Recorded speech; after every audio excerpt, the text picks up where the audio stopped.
பெயர் ராஜேஷ்குமார். தற்போது உங்களுக்கு ஒரு சின்ன ஒரு ஆப்பிள் வச்சு உங்களுக்கு என்ன அதனுடைய நன்மைகள் தீமைகள் பற்றி உங்களுக்கு சொல்கிறேன்.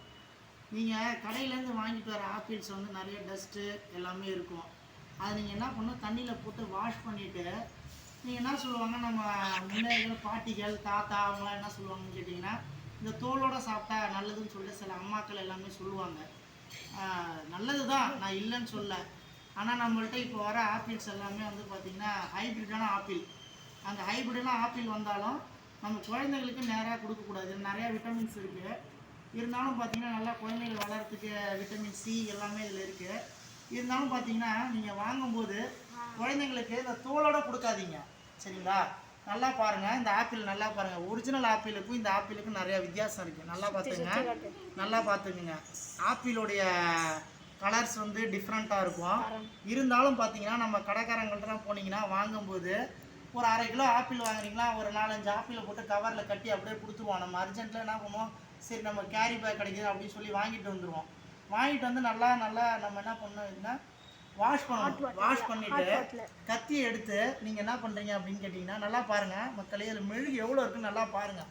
இது நீங்கள் கொடுத்தீங்கன்னா எவ்வளோ வந்து குழந்தைங்களுக்கு வந்து நமக்கு இன்ஃபெக்ஷன் ஆகும், டிசீஸ் வரும்னு இருக்கும். இங்கே பாருங்கள் ஆப்பிள் நல்லா பாருங்கள்.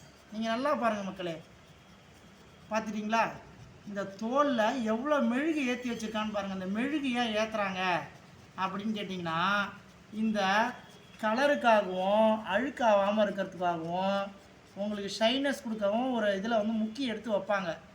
இங்கே பாருங்கள் எவ்வளோ மெழுகு பாருங்கள் மக்களே. அதனால் நீங்கள் தோலை தயவு செய்து குழந்தைங்களுக்கு கொடுக்கும்போது நீங்களே பாருங்கள், எல்லா இடத்துலையும் அந்த மெழுகு வருது. இங்கே பாருங்கள், ஃபுல்லாக நான் ஏதோ முக்கி சொல்கிறேன்னு கூட நீங்கள் கடையில் கூட கத்தி எடுத்து போய் வச்சு கூட செஞ்சு பாருங்கள் நண்பர்களே.